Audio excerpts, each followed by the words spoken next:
What's up, everyone? Welcome to another episode of the Strength Classroom. Today, I'm showing you my dynamic effort upper body workout. Starting off with some rotational throws, using the 15-pounder, and I'm just obviously a lighter weight's going to go further, just like you're going to be able to do more reps with a lightweight. But then I move over to the 60-pounder, and that one doesn't go as far. So I just purchased a medicine ball in between 30-pounder. I feel like that's a good medium between the two.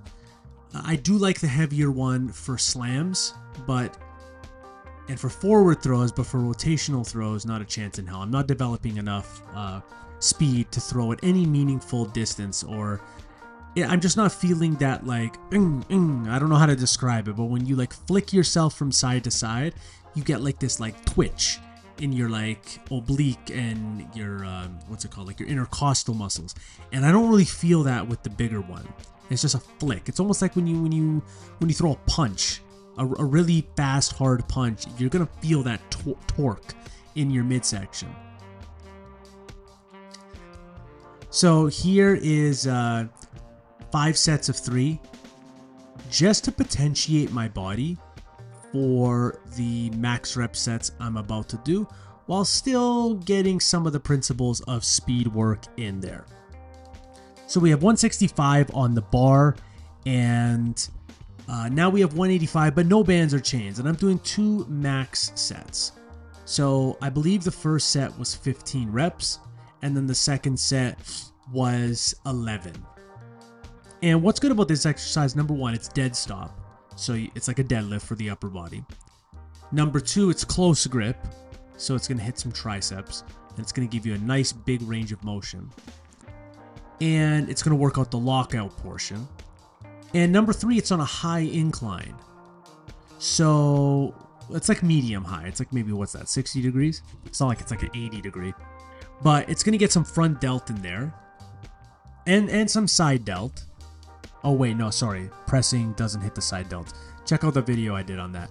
It's a response to someone saying that overhead pressing is not a good exercise for your side delts, which I think is an absolute ridiculous claim. The creator of that video thinks you should do lateral raises instead. So you make your decision on that. So how you would progress on this, you would still do the speed work, 5 sets of 3.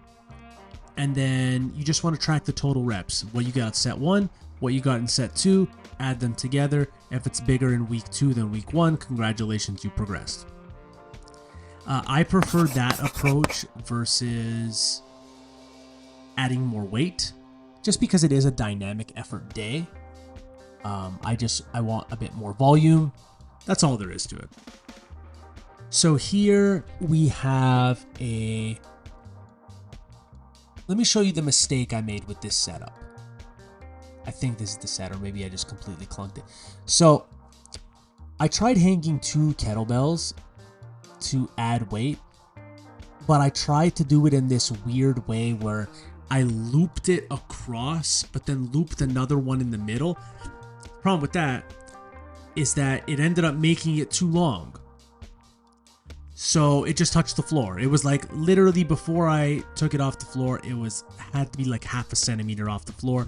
And then when I came down in, let's say, a way where I wasn't being aware of it coming off the floor, it kind of, it just hit the floor. And then I'm like, you know what, I can't do this the whole set. So then I just put it on the traditional way, and I don't know, I was worried having 2 kettlebells was just going to feel weird. It felt the way it should, in my opinion. But I don't know, I had this weird like self-consciousness that it was just not gonna be good. And because I don't have a kettlebell in the middle of a 45 and a 63, I don't even know if they sell whatever's in the middle, or if they make it. They have to somewhere. But I just thought I need to put 2 26-pound kettlebells together. So now you'll notice I'm doing low rep sets, just like I said I would do in my max effort one, where it's clusters. So 5 sets of 2, about 30 seconds rest, and then rest for like 3 or 4 minutes, and then do 5 sets of 1. So it's 15 total reps with a weight that I can't do 15 reps with, but I'm still able to move the weight, in a good fashion with good bar speed, and it's a lot of quality reps. That's the difference. It's quality reps in each set versus a quantity of reps in each set. And I've really been liking doing pull-ups with a false grip or thumbless grip. Something about it makes me be able to engage my back a lot more, which it's weird. And it doesn't feel like I'm losing my grip, because let's be honest, does the thumb even do anything on pull-ups? Not with the way I pull, apparently. Now here I am doing, working up to a 6 rep max on a seated chaos press, which is the kettlebells hanging from bands, but with no back support. And here, I thought it would be no big deal, but that was heavy. That was heavy and hard to control. Because I went from just hanging the one kettlebell to adding 2, and then I went up 50 pounds while adding another kettlebell. The more kettlebells you have, regardless of weight, the more it's going to shake and oscillate and insert whatever term you want it to be. So here is, what is that? That's 13 on each side, 26. So that's 126 pounds overhead.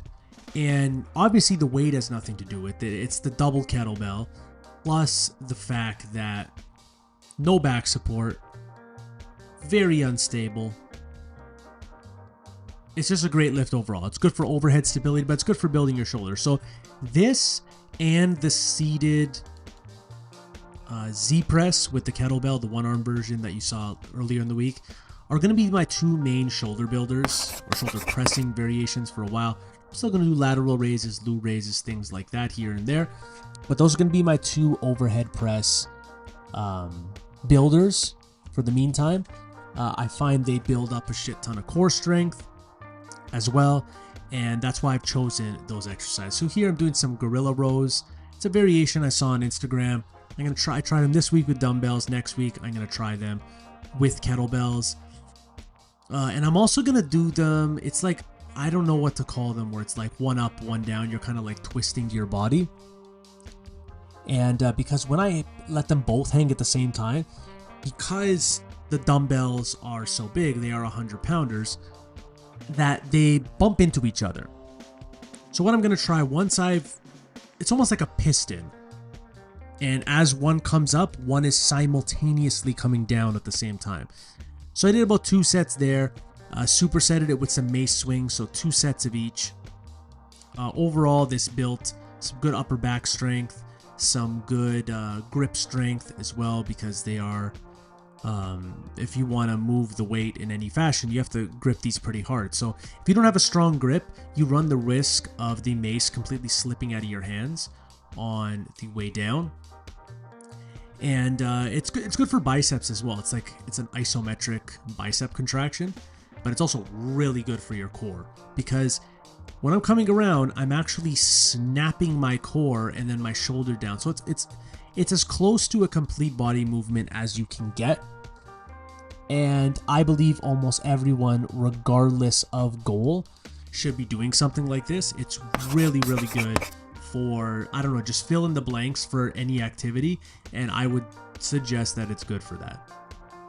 And then here's the end of the workout. You have some Zottman curls where you curl up in a normal fashion and then do a reverse curl for the negative. It's really good for your forearms. This is really good if you have creaky elbows and you feel like your elbows are weak and they're always sore from just doing literally anything, including weight training. Then this is the curl variation for you. You're not going to go super heavy. You don't have to do a ton of reps, but don't be afraid to do these for, like, let's say a set of 6 or set of 8. You could do them 1 arm, 2 arm. You could even switch in between the sets like I just did. As long as you're keeping track of how many reps you're doing between arms, that's all that matters. You can start off with 1, go to 2. Sometimes I've done the opposite, where I start off with 2 and go to 1. It's completely up to you. Or you could have your hand supported on something. That's also another option. Sorry I didn't show that in the video. I'll show that in the future. And just did 2 sets curls, 2 sets of the Grappito, and forearms and biceps and hands were pretty much on fire after that. But that's all for this workout, ladies and gentlemen. If you like this video, like, share, subscribe, do all that good stuff. And as always, have yourself a great day.